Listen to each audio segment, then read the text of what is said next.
मेरा नाम काजल है। मेरे घर में मैं, मेरा छोटा भाई और मेरे मम्मी पापा हैं। मैं घर की बड़ी बेटी हूँ। मेरे मम्मी पापा बहुत अच्छे हैं।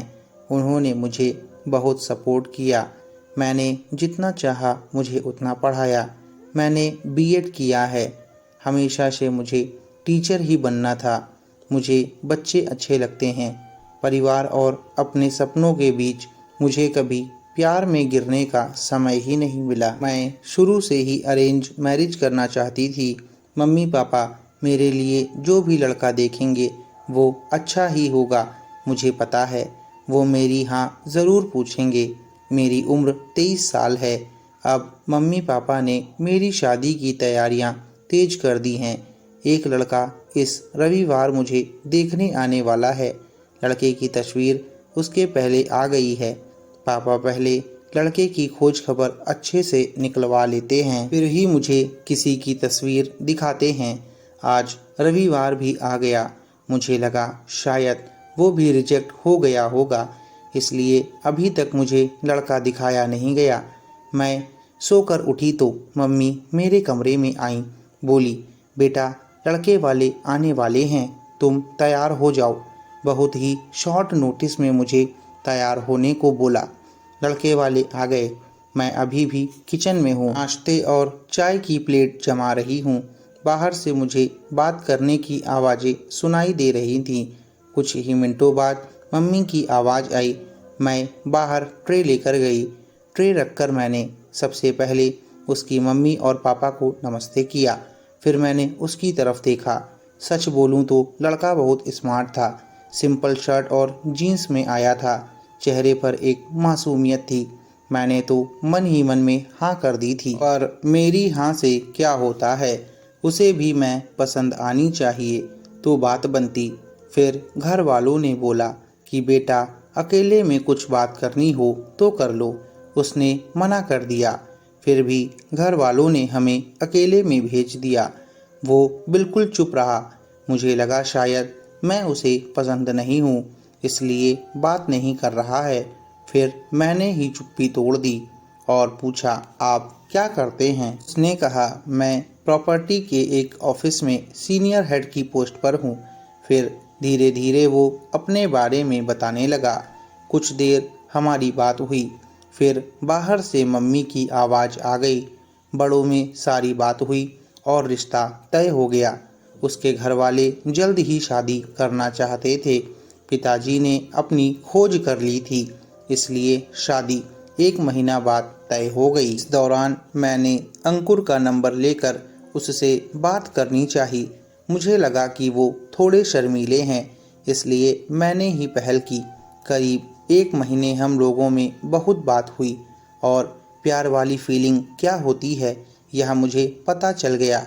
फिर हमारी शादी का दिन आ गया और मैं अंदर ही अंदर बहुत खुश थी। मम्मी पापा को छोड़कर जाने का गम तो था, लेकिन मुझे लगा कि मुझे सही जीवन साथी मिल गया है। दिन बीते और सुहागरात का समय आ गया। मैं थोड़ी घबराई हुई थी और बेड पर बैठी हुई थी। वो कमरे में आए और उन्होंने मेरी तरफ देखा। मैं भी हल्का सा मुस्कुराई। अंकुर ने कुर्ता पहन रखा था। वो थोड़े घबराए लग रहे थे। मुझे लगा जैसे मैं नर्वस हूँ, शायद वो भी इसी तरह नर्वस होंगे। अंकुर अब बाथरूम में गए और कुर्ता चेंज करके आ गए। फिर अंकुर आकर बोले, तुम बहुत थक गई होगी, चलो आज आराम करते हैं। मुझे लगा वो भी थके हैं, इसलिए मैंने ज़्यादा सवाल जवाब नहीं किए। अगली सुबह वो बाथरूम में फ्रेश होकर नहाकर और कपड़े भी अंदर ही चेंज करके आए। मुझे थोड़ा अजीब लगा, लेकिन मैंने सोचा शायद उनकी यह आदत होगी। अगली रात को अंकुर ने फिर ऐसा ही किया। अभी तक वो मेरे पास भी नहीं आए थे। अब मुझे लगा कि शायद अंकुर कुछ छुपा रहे हैं, क्योंकि उनके मन का चोर उनके चेहरे पर साफ दिखाई दे रहा है। अगली रात जब वो बाथरूम से कपड़े चेंज करके आए तो मैंने उन्हें टोक ही दिया, आप क्या छुपा रहे हैं? कुछ बात है तो आप मुझसे कह सकते हैं। वो बोले, बात तो है, जल्द ही तुम्हें पता चल ही जाएगी, पर तुम्हें शायद बुरा लगेगा। मैंने बोला, आप नहीं बताएंगे तो ज़्यादा बुरा लगेगा। उन्होंने अपना शर्ट खोला और फिर उसे कुछ कहना नहीं पड़ा। मैं खुद ही समझ गई। उसके चेस्ट पर एक लड़की के नाम का टैटू था, प्रिया। अब मैं चुप हो गई और चुपचाप बेड के साइड पर सो गई। वो मुझसे बात करने की कोशिश करना चाह रहे थे, लेकिन फिर वो भी बेड के दूसरी साइड पर सो गए। अगले दिन मेरा चेहरा उतरा हुआ था। मुझे इस बात का ज़्यादा दुख था कि उसने मुझसे यह बात छुपाई। हाँ, हमें कम समय मिला, लेकिन फिर भी इतना समय था कि वो मुझे बता सकते थे। अगली रात वो फिर कमरे में आए। उनके आने के पहले ही मैं बेड के साइड पर सो चुकी थी। उन्होंने मुझे मेरी बाह पर हाथ लगाया और बोला, तुम चाहो तो हम बात कर सकते हैं। मैंने बोला, अब क्या बताओगे? उन्होंने बताया, मैं प्रिया से प्यार करता था, लेकिन प्रिया को हमेशा से विदेश में शिफ्ट होना था, इसलिए जब उसे मौका मिला तो वो चली गई। मैंने पूछा, वो तुम्हें छोड़कर किसी और के साथ चली गई? वो बोले, हाँ। मैं चाहता तो इस टैटू को साफ करवा लेता, पर मैंने सोचा पहले तुम्हें बताऊंगा। तुम्हारी बातों से मुझे लगा था कि तुम समझोगी।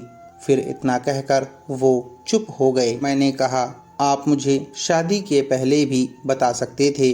वो बोले, अगर मैं बताता तो क्या तुम शादी नहीं करती?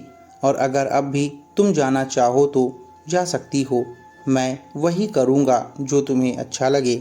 उस रात मेरा गुस्सा पता नहीं कहाँ चला गया, लेकिन थोड़ा डर भी था, कहीं फिर से वो मासूम शक्ल बनाकर झूठ तो नहीं बोल रहे। मैंने कुछ जवाब नहीं दिया। लगभग 3 महीने तक हमारी बात नहीं हुई। मैं भी अपने पापा की तरह उनकी परीक्षा ले रही थी। फिर एक रात मैंने उनसे पूछा, आप उस लड़की से ज़्यादा प्यार करते हो या मुझसे? उन्होंने मुझसे कहा, मुझे तुमसे प्यार तो उसी रात हो गया था जब तुमने सच सुनने के बाद मुझे माफ़ कर दिया था। मैंने कहा, मैंने कब बोला कि मैंने आपको माफ़ कर दिया? वो बोले, तो अब कर दो। उनकी मासूम और प्यारी सी शक्ल ने मुझे उनके गले लगने पर मजबूर कर ही दिया। मुझे सच में अच्छा पति मिला है। आखिर अच्छे लोगों के साथ अच्छा ही होता है। तभी इनको प्रिया नहीं मिली। मैंने अपने पति को माफ़ करने की कोशिश की और कुछ दिनों में मैंने उन्हें माफ़ कर दिया।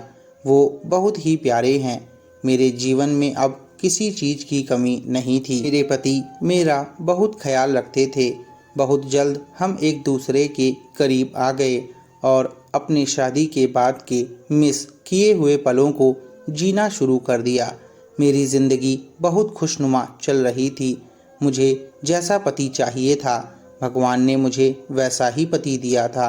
दिन अच्छे से गुजर रहे थे।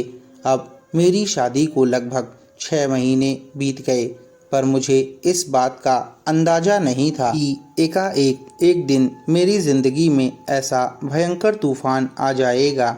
एक सुबह मैंने अपनी पति से सुपरमार्केट जाने को कहा, तो उन्होंने मेरे साथ जाने से मना कर दिया, क्योंकि उनको अपने ऑफिस में ज़रूरी काम था।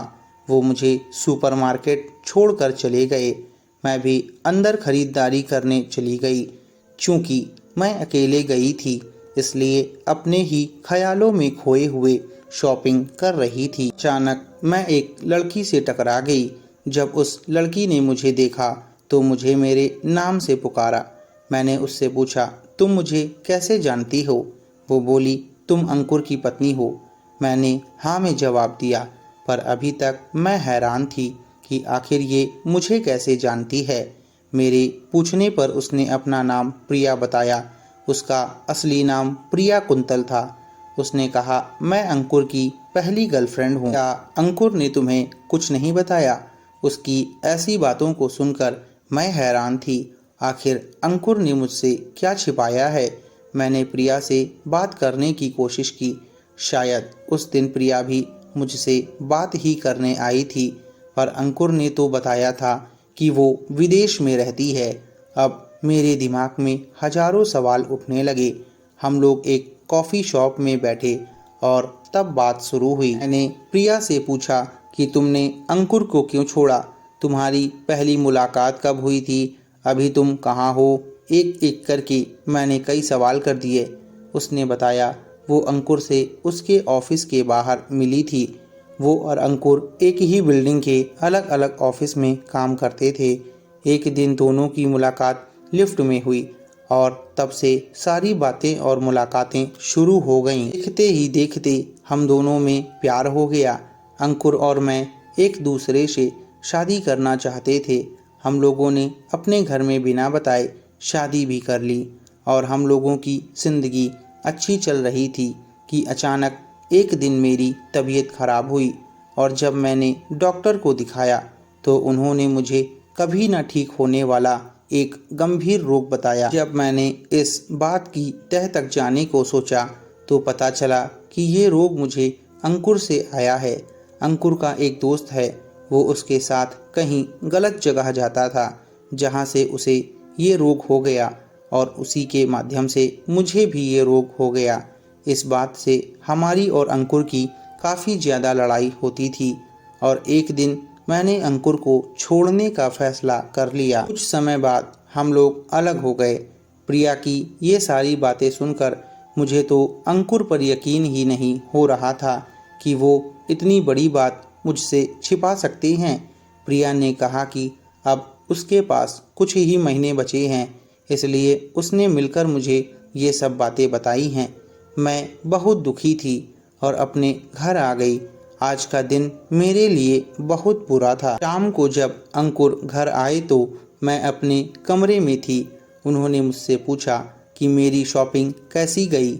मैंने उन्हें कोई जवाब नहीं दिया।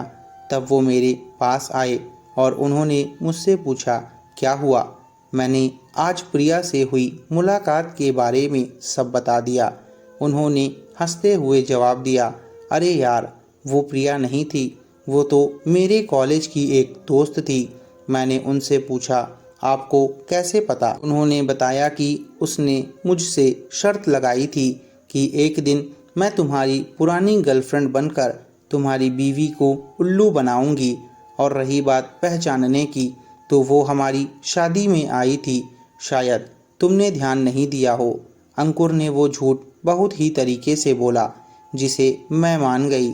मुझे लगा शायद वो सच बोल रहे हों, क्योंकि प्रिया को लेकर मैं पहले से नाराज थी। इसलिए मैंने भी उस लड़की की बात पर भरोसा कर लिया और कोई छानबीन किए बिना अंकुर को गलत समझ बैठी। मेरे जीवन में थोड़ी उथल पुथल लगी हुई थी। मैंने भी अंकुर की वो बात मानकर सब भुला दिया, क्योंकि अंकुर मेरे पति हैं और वो जो भी बोलेंगे सच ही बोलेंगे, ऐसा मुझे विश्वास था। कुछ दिन ऐसे ही बीते कि एक शाम अंकुर की तबीयत कुछ खराब लगी। मैंने उनको कहा कि डॉक्टर को दिखा दो, तो उन्होंने जवाब दिया कि मैं ठीक हूँ और अगली सुबह तक उनकी तबीयत ज़्यादा बिगड़ गई। मैंने उनसे दवा के लिए कहा तो फिर उन्होंने मना कर दिया। बस रोज़ वो एक पत्ते से गोली निकाल कर खा लेते और सो जाते। पता नहीं किस चीज़ की गोली थी। दिन प्रतिदिन उनकी तबीयत बिगड़ती ही गई और लगभग एक हफ्ते बाद मैंने उनको ज़बरदस्ती हॉस्पिटल में भर्ती करवाया। और जब डॉक्टर ने उनकी सारी जांचें की और मुझे बताया तो मेरे पैरों तले ज़मीन ही खिसक गई। आज तो मेरी बनी बनाई दुनिया ही उजड़ गई है। उनको वही बीमारी थी जो उस लड़की ने यानी कि प्रिया ने बताया था। डॉक्टर ने बताया कि उनकी ये बीमारी उनको कई सालों से है और ये इस बीमारी की आखिरी स्टेज है। अब ये कुछ ही महीनों के मेहमान हैं और आप चाहें तो इनको घर ले जा सकती हैं। मैंने भी डॉक्टर की बात को तवज्जो देते हुए ऐसा ही किया और अंकुर को घर ले आई। मैंने अंकुर से कुछ नहीं कहा और मन लगाकर उनकी सेवा करने लगी। एक पत्नी का जो अपने पति के लिए फर्ज होता है, मैंने वो सब किया। अंकुर को भी अपनी गलतियों का एहसास था। उन्होंने मुझसे कई बार बात करने को सोचा, पर मैंने कभी भी उनसे इस विषय पर बात नहीं की, क्योंकि उन्होंने हमेशा से मुझसे झूठ ही बोला था। मुझे अब उनकी किसी भी बात पर यकीन नहीं था। मैं अंदर से टूट चुकी थी। जिस इंसान को मैंने इतना प्यार किया, उसने मुझे उस प्यार का ये सिला दिया। अगर अंकुर ने मुझे पहले ये बात बता दी होती तो आज मैं इस हाल में ना होती। मैंने अपने मम्मी पापा से भी आज तक कोई बात नहीं बताई थी। मैं अंकुर से बहुत प्यार करती थी और उनको खोना नहीं चाहती थी, पर कुदरत के आगे हर कोई मजबूर हो ही जाता है। लगभग 3 महीनों तक उनकी सेवा करने के बाद मुझे ये सिला मिला कि वो मुझे अकेला छोड़कर इस दुनिया से चले गए। एक सुबह जब मैं उठी और मैंने उन्हें जगाने की कोशिश की, तो उनकी आंखें खुली थीं और उनका मुस्कुराता हुआ चेहरा सामने था।